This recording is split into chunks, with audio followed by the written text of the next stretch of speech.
What is up, everybody? Welcome back to another edition of the Sheehan Show here on Sherdog.com. My name is Sean Sheehan, and I'm here today with a preview for the second PFL installment of the 2024 season that's going down here on April 12th over in Las Vegas, Nevada.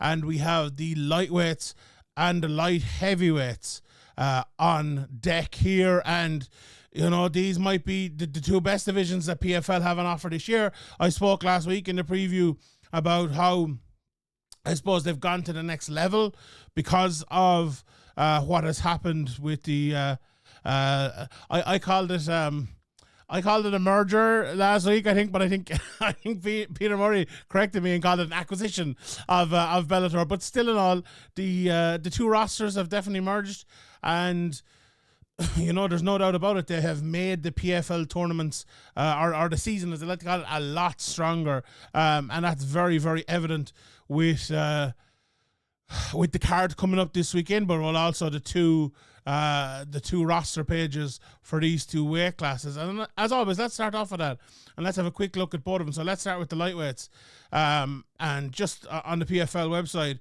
to name them out. So Adam Piccolotti, 14-5. Bryn Primus, 12-3-1 no contest coming over, obviously, from Bellator with Piccolotti. Bruno Miranda, who we've obviously seen for a long time in PFL, 16-4. Clay Collard, who we've seen for a long time. Elvin Espinoza, Gabzi Rabzabov. Then we've JJ Wilson, who has, I believe, been in broad promotions, if I'm not mistaken. Mads Burnell, who's, you know, if you had heard of Mads Burnell going into PFL tournament a few years ago, I think a lot of people would have been excited, and I think it might suit him. Michael Dufert, Patricky Pitbull, and Solomon Rinfro as well. So we'll talk more about all of them, obviously, here in a second. Let's look at the light heavyweight bracket. And I'm honestly very, very excited about this. So we've Alex Polizzi, who was in the top 5 up until last year in Bellator. We have Antonio Carlos Jr. is coming back, to former champ. Dalton Yashimuradov. Impa Kasanganai, the champ from last year. Jacob Indo, the European champ. We've Joshua Silveira, who got to the final last year. Phil Davis, who is actually out of this weekend's card, and I suppose we'll see if he is we'll see if he will take part or not, but for now he's still in it. Robert Wilkinson, Sadibou C, the former champion at welterweight, who's moving up 2 divisions to light heavyweight. Simon Biong, who's a very good prospect, who's been fighting kind of on the European scene and other places for a while. And then Tom Breeze, kind of the wild card of it on. And let's start with Tom Breeze here, because he is now in the main event of this upcoming weekend. Due to the fact that Phil Davis is out injured, and Tom Breeze will now take on Rob Wilkinson in what might be the fight of 2024 on paper for me anyway. Now, some people might say a few other ones, and you know, I think when we get to the playoffs and the finals, that it might be usurped. But for me, and you know what? I haven't looked too far ahead to possible matchups either, because I kind of like doing it week by week. But I love this fight. I really, really, really love this fight. Like Tom Breeze is a guy that, like, okay, I'm obviously here in Ireland, but obviously cover the Irish, UK, European scene an awful lot, and I've always viewed Tom Breeze as a guy who has, I wonder, I don't know if this is the right way of saying it, but maybe underachieved. You know, I think it's no secret that Tom has kind of had, you know, issues backstage and kind of, you know, with the mentality and with nerves and stuff like that coming into fights, and, you know, had to pull out of fights, and a large reason why he was, you know, no longer in the UFC. But it seems like he's kind of turned that around in the last while. And I'm sure it's an ongoing process, but if you think about it, since 2021, I remember when he went out of the UFC, in 2021, he didn't look himself in that Amari Akhmedov fight. You know, funnily enough, we've seen Amari Akhmedov in PFL and looking very good in PFL since that too. But, you know, he's lost before, and he's, you know, it was a genuine loss, but he just did not look himself in that. But when he got out there, he went to LFL, did so well there, got a couple of finishes, then was in KSW. I think he went 2-1, 3-1 in KSW, but, you know, lost to the champion at middleweight, Pawlak, who's, you know, no joke, losing to him, but fought Damian Janakovsky, went back to LFL, and then fought, obviously, in the in the PFL last year in a qualifying matchup to get into this tournament, and he won that pretty easily. But all of those fights that I mentioned there, all finishes. Every single one of them finished. So it looks like Tom Breeze has kind of let the reins off. And like, if you look at that as well, 4 fights in 2022, 3 fights in 2023. That's it. When you think about, sometimes, you know, you talk about lads like leaving. We've been talking about maybe Reece McKee last week, you know, or maybe, you know, if the UFC time is up, go and do this. Go and do what Tom Breeze did. Go out and, you know, he took a loss, but he's 6-1 since 2022. That's an unbelievable run. And that's what Tom Breeze is. That's the real Tom Breeze. He's a finisher. Like, I will never forget being at that Cathal Pendred fight where, you know, Cathal Pendred is, you know, as much as people kind of think back in golf the way they do, he was a tough guy. There was no doubt about that. And Tom Breeze just put him to the sword, really. Like, he really, really, really did. And that's how I always view Tom Breeze, an absolute monster. And he has been over the last couple of years as well. And that's what makes me so excited about this, because Rob Wilkinson, he has been very much the same. Look, his last loss was to Israel Adesanya out of the UFC as well. And he's gone on a great run since. At the same time, you know, absolutely running through PFL, winning the championship. Obviously, you know, last year, everyone went to Nevada and the whole fucking crew popped. And he's just the latest of them. I think there was so many of them that, you know, a lot of them lads just kind of like, well, what happened? There's something weird happened there. I don't think anyone kind of got like, oh, you know, the drug cheat label or anything on him. So it's very much turned around without any, you know, bells or whistles or anything like that, as have most of those guys, to be fair. And, you know, from my point of view, why not either? So I'm very much looking forward to this fight. How is the fight going to go, I suppose, would be the next question. And that's a very, very hard question to answer, I suppose. We have I suppose the options we have here, if you want to call them that, are, I think, not that varied. Like, I think if this fight stays on the feet, either guy could win it. And if it goes to the ground, I think it's who gets the most advantageous position on the ground, who I suppose will end up winning it. I think, look, Breeze is obviously unbelievably good on the ground, but we've seen from Wilkinson over the last while, you know, fighting with a guy like Akhmedov and others as well, who are also very good on the ground. He can absolutely not only get through it against guys like them, but win, you know, relatively comprehensively against guys like them. So I think this is going. I really don't know, and the odds aren't out for it yet. I was just looking them up there in the background. The odds aren't out for it yet, so we'll obviously talk about that in the betting show coming up to this one. But I feel like if Tom Breeze can get that dominant position, can get him on the ground, can open up with those strikes on the feet, and, you know, I think so. And here we'll finish on Tom first. Be more aggressive is the wrong word, but smooth, I think. A smooth aggression is what Tom Breeze needs. I think what happens to Breeze sometimes, and a few of his losses, including the Pollack one, he kind of meets guys, and, you know, Wilkinson can fight this way, no doubt about it, who are kind of staunch, juggernaut type fighters who will keep that jab out there and be very good technical fighters. And it almost, you know, sometimes can outweigh his athleticism, speed, and his technique. Sometimes that does happen. And I think that's the way Wilkinson needs to fight, plus use the size. Like, you know, Wilkinson is 6'3", Tom Breeze, he's actually 6'3" as well, but Breeze has fought down at, you know, welterweight and others, and I know Wilkinson has fought down as well a bit, but I think Wilkinson is the naturally kind of bigger man. I think he'll need to use that, but all in all, I think it's a very even fight. I think both of them can hurt each other on the feet. I think both of them can win on the ground if needs be, and I'm very, very, very, very excited about it. I'm gonna go with Rob Wilkinson as my pick, but if this comes out and Tom Breeze is plus 250 or something like that, I don't know will my betting pick necessarily be that, but a very fun and very good fight to kick us off on the or to end even day 2 of the PFL opening season.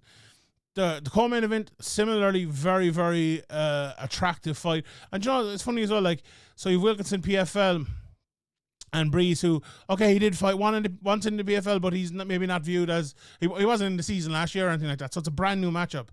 Impas Kasanganay, obviously in the PFL, and now he's fighting Alex Polizzi from Bellator. Clay Collar, PFL, Patricky Fahea from Bellator. So they're all new, fresh matchups. I love that. I really, really like that, and hopefully that's a thing that keeps happening over the next few years. But let's talk about Kasanganay and Polizzi. Let's look at just Polizzi first. 32 years of age, 10-3. Now, 4 fights going to decision, split evenly between wins and losses, and all the rest are finishes. So 80% finishing rate on his side. Hasn't been in the greatest run of it over the last couple. Obviously lost to Carl Moore, who fought for the title there only a couple of weeks ago, and lost to Yoel Romero before that. But prior to that, he was on an absolutely fantastic run. What was he? 10-1 in his career, only losing to Julius Angliskas, who fought for the title soon after that as well, beating the likes of Grant Neal, Rafael Carvalho, and others as well, Jamal Pokes, who we've seen in the UFC. And he is, as the 4 knockouts, 4 submissions would suggest, well-rounded fighter.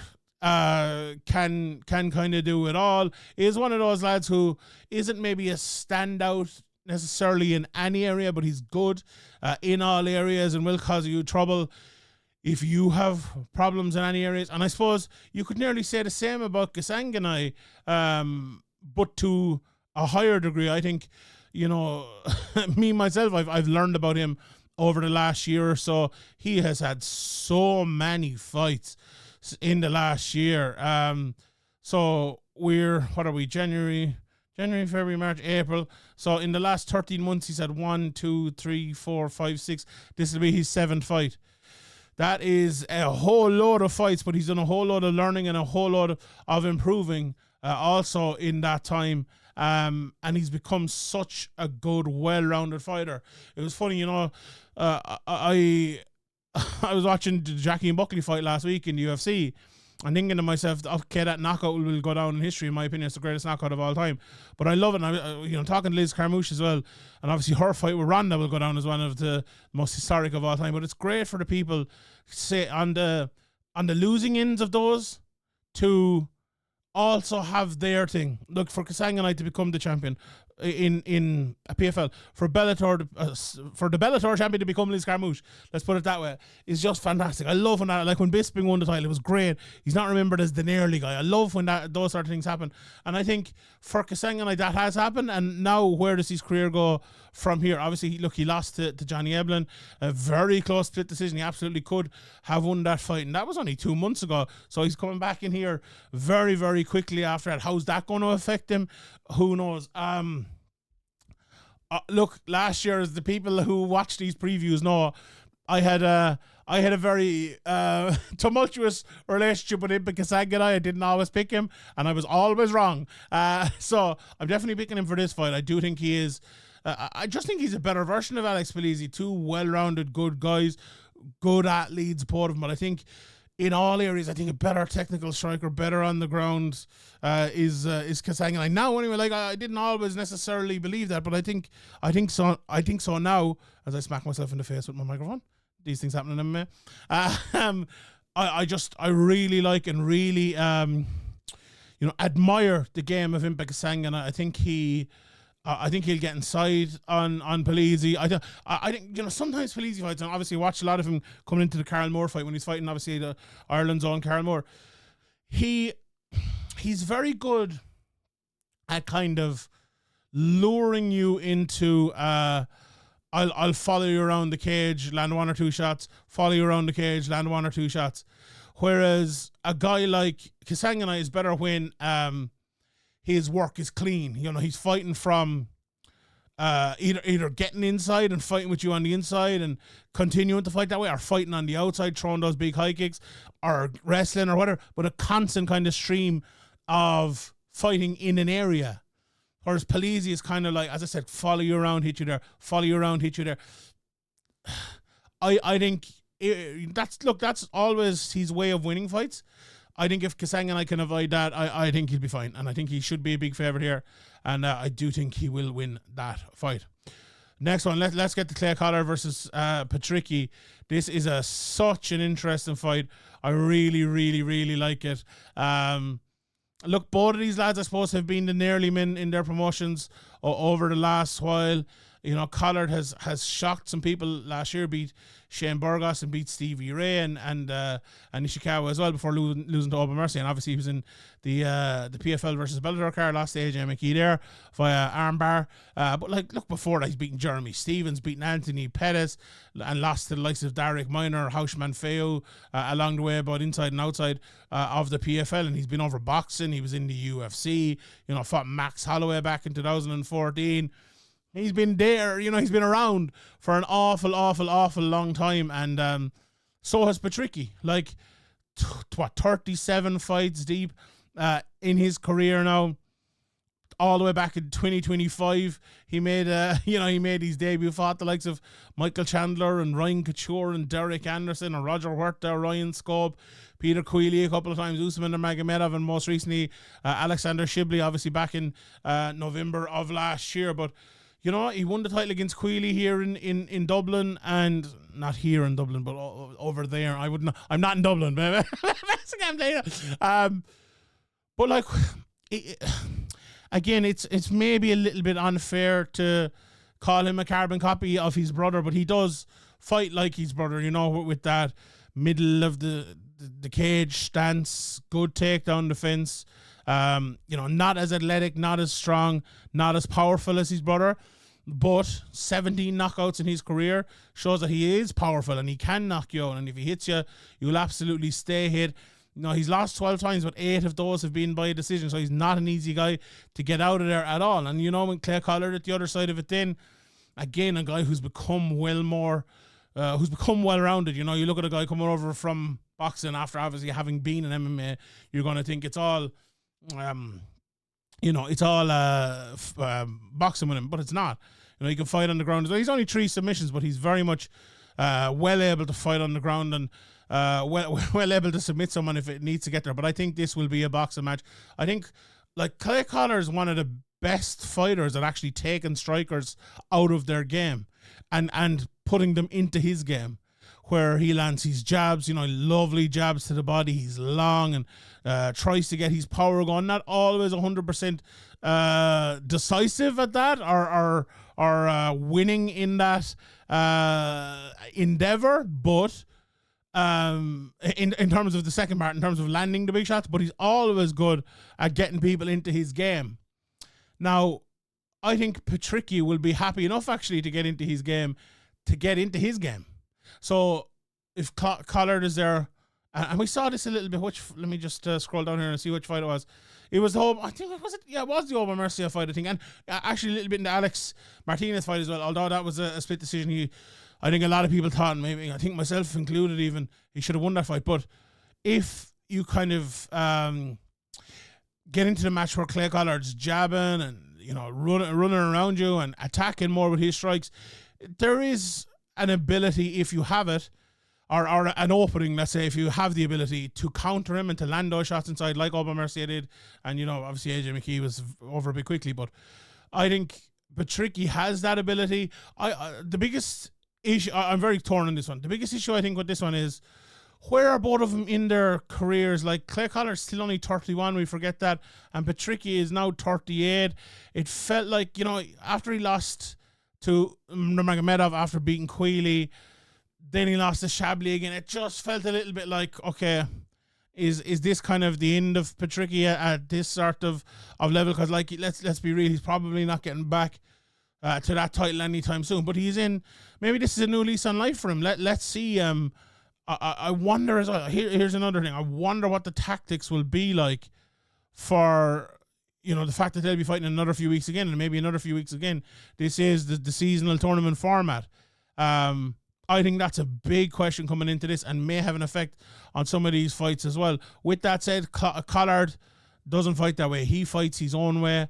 I'm going to pick Collard, but I absolutely do see openings for Patricky to possibly win to possibly win this fight. So looking forward to that one. I lost. Did I get my picks for the first two? I'm going with Kasanganay and Wilkinson in those. Right.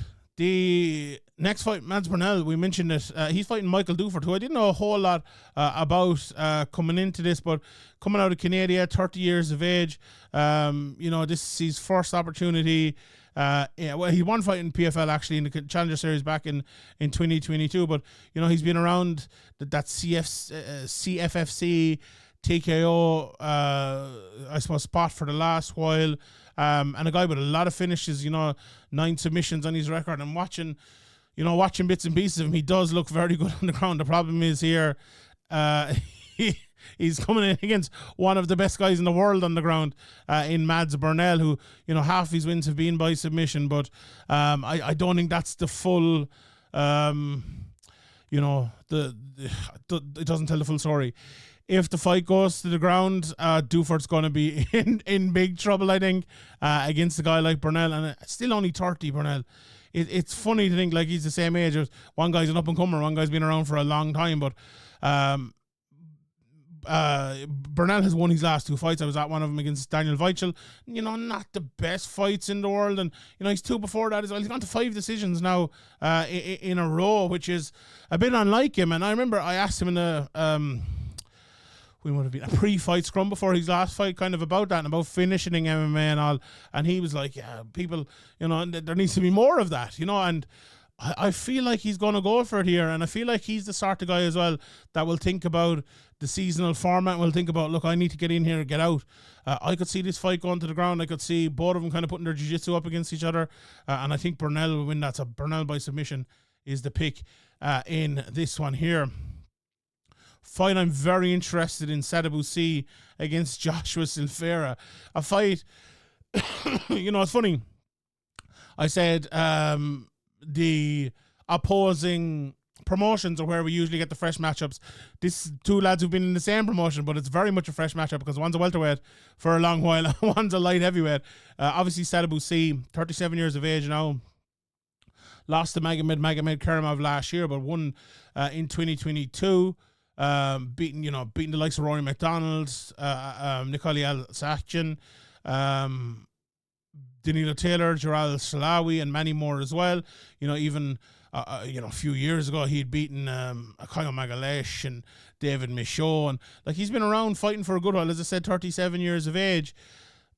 He always looked like a big welterweight, and I'm thinking maybe he could go to middleweight, and maybe him versus a Johnny Eblen or something. But to go to light heavyweight is very, very a very interesting move, and let's see how it'll go. Joshua Silveira, obviously the son of Conan Silveira.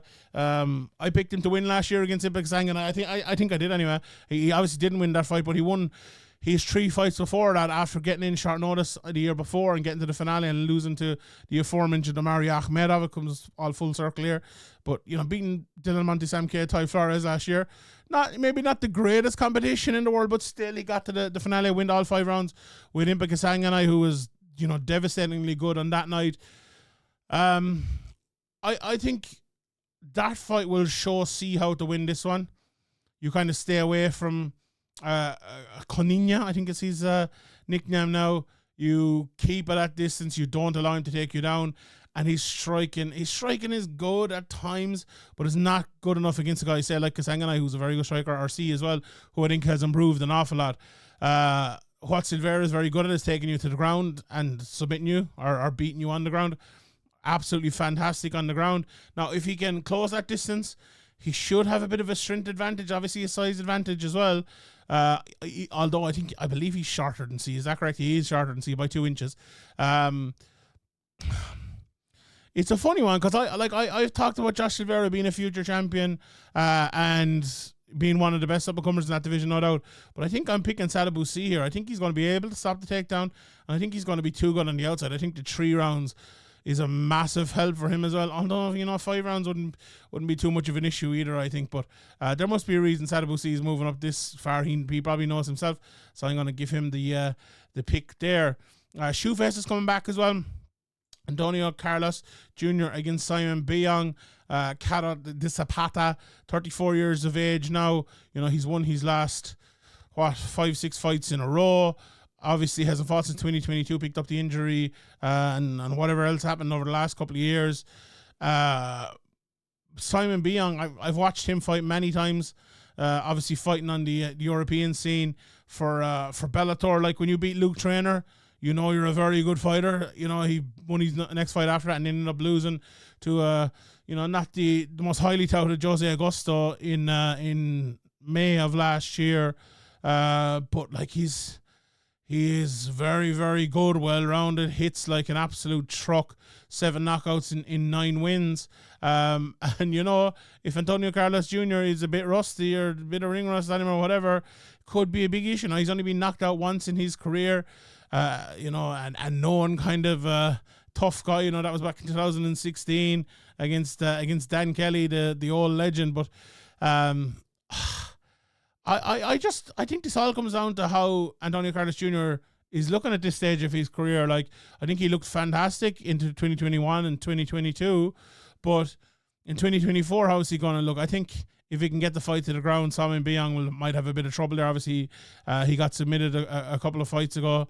I don't know, it's further back than that, but in 2018,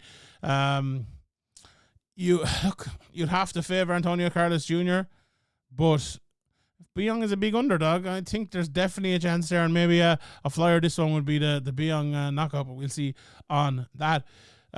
One very interesting fight that'll probably fly under the radar here is Daltazan Yashimurdov against Jacob Endo. Endo, the champion from Europe last year, knocked out in devastating fashion Simone Powell, who everyone thought he was the guy. You know, he was going to win it, but very much didn't. And I was there for that, and it was an unbelievable knockout.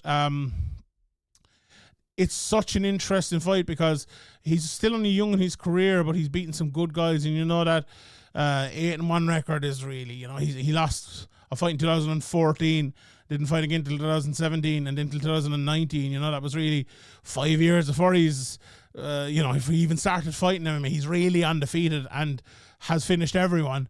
On 8 wins, 8 finishes, and he's an absolute beast of a fighter, very aggressive, head down and throws, rushes you into the clinch, big knees inside, big takedowns, aggressive on the floor, and, you know, a very good jab as well when he takes his time.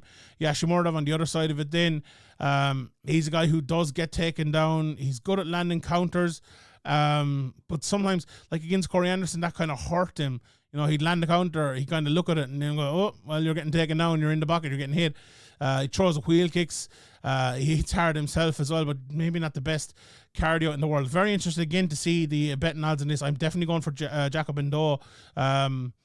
As I said, we basically undefeated. Yashimurdov, though, has made a great comeback since losing to Anderson and Albrechtsen. You know, he beaten Rafael Carvalho, beaten Julius Angliskas, and beaten Magic Rosansky as well, a guy who I think is underrated, probably with a lot of people. So I'm going to go for Endo on that one, but Yashimurdov is absolutely not without his chance here. Right, let's run through some of the other fights here. The next 3 lightweight fights are very, like, they're interesting. Bruno Miranda against Brent Primus, first of all, Brent Primus is around for such a long time, 38 years of age now. Obviously, he had that no contest against Usman Magomedov last time before beating Barnaoui. So, like, he beat Barnaoui last year. His opponent, Miranda, look, we saw what he was able to do against Alex Martinez last year. Obviously lost to Aubin Mercia, who, you know, everyone loses to, but he was on a great run before that. A guy who, you know, hits very hard. His 11 finishes in his 16. But Brent Primus is a guy who, you know, he doesn't get finished at all. He's been finished once in his whole career, and that was against Alexander Shibley, who might be the best lightweight in the world, or right up there anyway. Again, a tough one to call. You'd have to probably favour Primus based on history, but again, a guy, I Primus the type of guy, right? He's been fighting for so long, but hasn't fought very often. That I think when it ends for him, it'll end very quickly. And could that this weekend be the night? It very much could. Gadzi Radzhabov, then a guy who's threatened, I suppose, to kind of go to that next level over the last while. You know, he's beaten JJ Wilson, who's in this. He's won his last 6 in a row, and won. I think it was like how many? 6 in a row again before that. So 12-1 in his last 13. Fighting in the likes of FNG and other places. He's an absolute monster. A lot of decisions in that though, but he's dominant on the ground and stand up as well. Solomon Renfro, I had the pleasure of watching a bit of him in PFL last year. You know, he was good and bad. If we're being honest, he was but to be fair, like, he knocked out Al Salawi, and he gave a good account of himself against Magomed Karimov. No, a lot of people don't, but you know, he was in obviously chances in the Contender Series, and he fought in LFA against Adam Fugit as well, who we've seen in the UFC since. He's yet to have kind of that big win on his career. Will it be in this one? I don't think so. I think, you know, I remember watching the first time I watched him, I was thinking, like, this guy, there's just something a little bit missing. At 27 years of age, you'd want to be finding it. Like let's say someone like a Paddy Pimblett, right? Okay, not the best fighter in the world, but he has very good jiu-jitsu. You know, he can finish you there. You look at someone, say like a McGregor on the way up, the power. You know, you look at Radzhabov, it's like just very well rounded. You know, and dominantly well-rounded. I don't know, does Renfro have that? Like, 11 wins, only 4 knockouts, only 1 submission. I think against a guy like that, Radzhabov is just, he's a better well-rounded fighter, if you want to put it that way. So I'm going to go for Radzhabov in that one. JJ Wilson's fighting Adam Piccolotti in the lightweight division as well. Look, JJ Wilson is a guy 10-1 in his career. Actually, I said before, JJ Wilson. Who's the fighter I'm thinking of? There's one fight, I can't remember. JJ something. He has fought in Bellator and PFL, and I always see him in all of these cards. Anyway, he fought in that Eagle FC card as well. What's his name? Not JJ Wilson. I don't know. I can't think of his name. But anyway, these two lads stack up well against each other. Like, when I was watching a bit of Piccolotti coming into, what fight was it? Maybe the Benson Henderson fight, or one of those fights over the last few years. I think this guy is so good. Like, he beat Georgie Carcanyon. He's beat Manuel Naldo last year. You know, he's a finisher as well. Lots of submissions on his record. Whereas Wilson, I think, you know, he lost to Radzhabov, and that's how good Radzhabov is, and beat Tokov and Barnawi since then. But lots of people were talking about him maybe, you know, after that Carvalho fight, going on and being the champion in that division. And, you know, the loss to Radzhabov held him up. But this is kind of like the number 5 and 6 in the division fighting for their place. And one will go on and one won't. Now, JJ Wilson's still only young, 26 years of age. Piccolotti a little bit older, at 35. I'm going to pick JJ Wilson to win this one, but not exactly with the whole most of a surety there in picking that one. So there you go. There's a showcase fight on this as well. Marcelo Nunes against Jacomi Lemos in the heavyweight division. We'll see how that one gets on. 10-2 against 8-0, I believe. Is that correct? Let me just look here if I can find it. Yes, it is. Lemos coming out of Brazil. This is he was on the Challenger Series last year, so his second appearance over there, and you know, obviously is a lot of knockouts, a lot of ground and pound, a few submissions thrown in there as well. There's Marcelo Nunes, you know, a guy who has had a few opportunities now in PFL, fought Maurice Green last year and beat Danilo Marquez and Potter. He was supposed to fight Hinan Fahey, obviously, and that fight didn't happen, so a big opportunity for him here as well on that one. All right, that is it from me. Thank you to everybody for tuning in. Let me just check again. Was there any fight? I feel like I missed the fight there in the middle of that somewhere. No, I don't think I did. So yeah, that is it. I appreciate everybody tuning in. The season is off to a very good start, and hopefully it'll continue that way. I leave it there. My name is Sheehan for Sherdog.com, and I'll see you all next time.